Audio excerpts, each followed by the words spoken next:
こんにちは。おうち大好き住空間デザイナーなおみです。今日もご一緒にマイホーム計画をうんとワクワク最大限に楽しくしていきましょうということで、今日はご入居後半年経った半年前から住んでくださってる F ファミリー様邸のお家のルームツアーをさせていただきたいと思います。お家自体は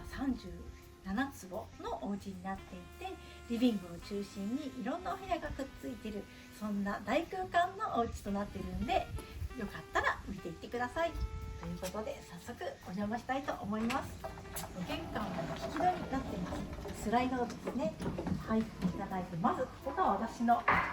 お楽しみなんですけれども、玄関入ってすぐのこのバーンという印象ですねがとても素敵なお家です。こちらリビングが22畳の広さになっております。そしてこちらですね、右を振り向いていただくとオーダーメイドのキッチンです。キッチン、2型キッチン、セパレートになっていて、コンロとシンクが離れている、別々になっているアイランドのキッチンになってます。そして私が玄関の次、同じぐらい好きなキッチンビューですね。キッチンに立った時に目の前にテレビがあって、右手にはですねお庭が広がっていて、そして正面のを見上げていただくと青い空が見えて、そして左上にはフリースペースのブックスペースがあって、そして個室が並んでいるという形です。ではまず家族動線としては、ただいまって書いてくると、靴やコートを収納してもらって、こちらですね行って、こちらがただいま収納になっております。このような形でIKEA さんのですねパックスという商品がピタッと収まるような大きさのお部屋を作ってます。そしてこちらですね、その前には洗面スペースがございます。なのでただいまって帰ってきたら、まずここで手を洗って、こちらにただいま収納という形で直せるということで、先ほどお伺いしたんですけれども、お子さんたちもここで自分たちで幼稚園の準備をしたりとか、お洋服とかをですね着替えたりしてるっていうことをおっしゃってました。何でも置けるので、とっても便利な場所だと思います。あと2ボールだったりとか、壁から出てる水栓だったりとか、あとゴミ箱でですね造作ならではのパウダースペース、そして何気に便利なこちらの収納が洗面のスペースでもあるし、ストック品も置けるし、キッチン道具も置けるってすごく大活躍だと言ってくださってました。壁の中に埋め込み収納です。そしてこちらが1階のメインのおトイレということで、アクセントクロスのですね壁を作って、そして見えるかな、お手洗いになっております。上はですねこのような形で間接照明を取り入れたりしております。そしてこちらの洗面から奥に行っていただくと、ここもですね扉があるんですけれども、こちらじゃーん、お風呂です。なんと 1.5 坪の広いお風呂になっています。TOTOさんの片湯がついたシンダというお風呂になります。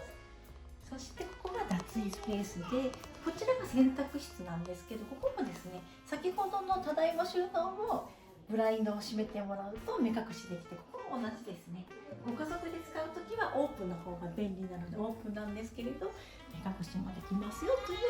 洗濯室。これは干拓になって使いやすい高さで造作家具で作ってます。そして洗濯機、すぐに便利です。ほとんどですね乾燥機を使われているそうなんですけれども、縮んじゃ困るお洋服とかはここで干されているということで、アイロンもですねここでできるようになっています。今日は開かずの間なんですけれども、この奥にですね半地下の 4.5 畳の大収納があります。洗濯室の横っていうのは非常に便利だと思います。そしてまたリビングの方に行きたいと思います。リビングがこのような形の1段下がるような作りになっています。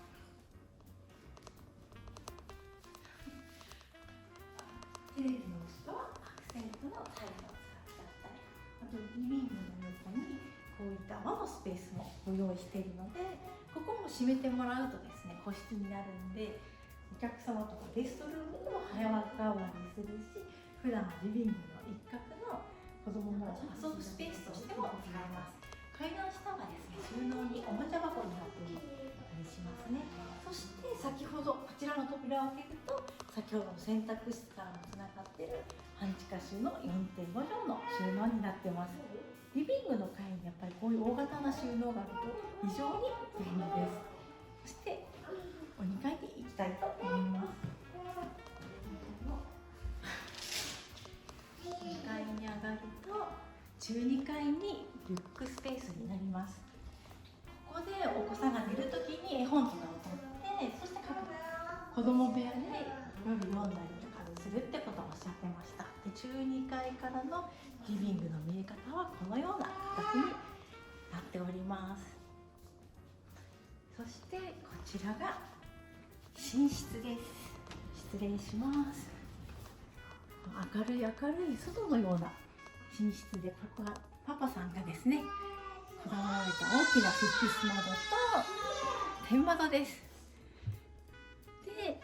寝室の正面からも大きな窓があって、福岡の市内の夜景が夜眺めれるように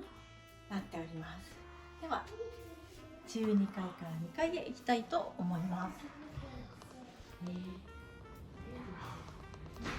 2階に上がってもらって、右手には書斎がございます。ここが書斎になっていて、ここからもですねお仕事しながら景色が眺めれるようになってます。またこの個室がですね、寝室が 4.5 畳と書斎が3畳なので、個室自体はそんなに広くはないんですけれど、あえてこういうところをつなげることによって空間のですね広がりを出すという工夫をしております。そして続きまして、こちらが個室の子供部屋になってます。今はですね2部屋を1つにして使っていらっしゃるんですけれども、将来はここにですねカビをすると2部屋分になるようになってます。子供部屋から出たらすぐにこういったリビングの景色が眺められるので、ご家族が、こうワイワイとしている姿が個室から出てすぐに眺めて一体感になるよっていう、そんな設計をしております。そしてこちらがお2階にあるセカンドトイレですね。セカンドトイレがありまして、そしてこの奥はパパの趣味部屋になっております。こちらの趣味部屋もですね、お家の全体を見渡せるようになっていて、覗いていただくとリビングがバーンと見えるようになっています。そして正面には青い空、山が見えるような、そんな作りになってます。実はここのテレビのところがですねスクリーンがあって、夜になると映画館に早変わりという、そんな仕掛けになっています。千里さん、もしよかったらスイッチをありがとうございます。はい、こんな感じでスクリーンが降りてきて映画館に早変わりです。オーディオとかもですねカラー配管っていうものをしているので、コードが出ないでスピーカーとかを壁とかに配置するようになっています。サイズは160インチです。ということで私こちらにもありますね。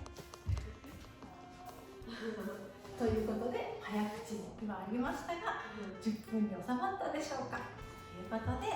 今日もご視聴ありがとうございました。